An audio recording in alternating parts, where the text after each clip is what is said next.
sepona lobiko nanga kolo Yesu anyo kwa maki sepona kimya nangai oh sepona bandeko banga mwana nzambe mbabetakie oyo pasingo ya asambi Yesu yewana akumbie fimbona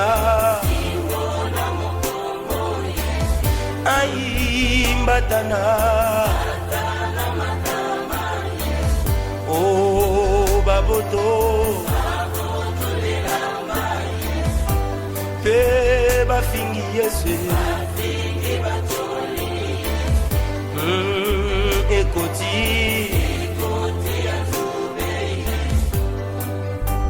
nyoso wana pona ngai mabeti ya fimo po ngai nazwa lobiko ngai moto ya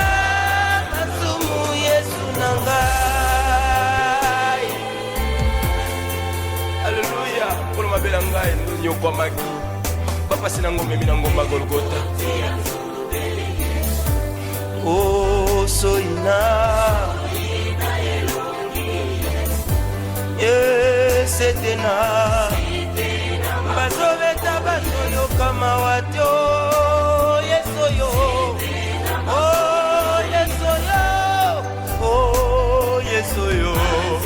oh yesoyo oh napusa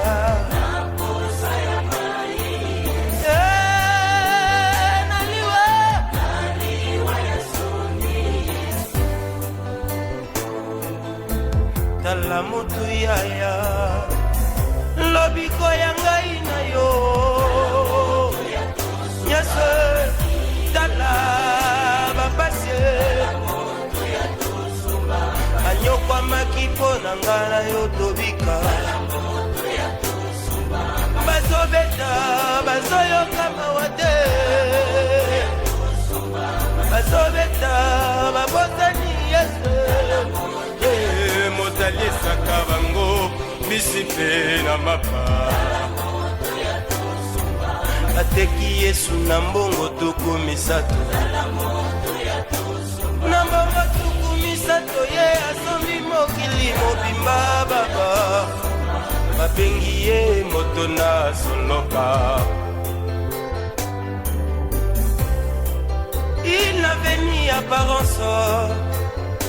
ni éclat pour que nous les regardions. Son aspect n'avait rien pour nous attirer, méprisé, abandonné des hommes. Oh Jésus, c'est par ces métrissures que nous sommes sauvés. Le châtiment qui nous donne la paix était tombé sur Jésus.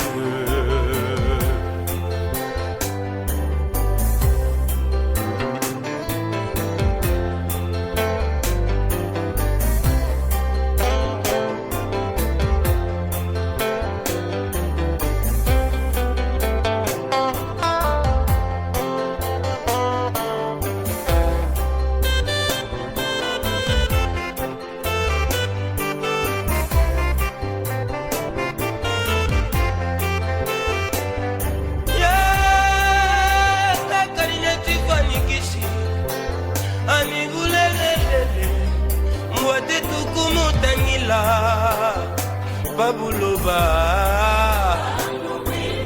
wapala wate tukunanga bakamulengula tibantwei mwana wanzambi oyepowa tibulusa titalala tetu yakari pambili penda yo netwa kukolesitwa kumibundabunda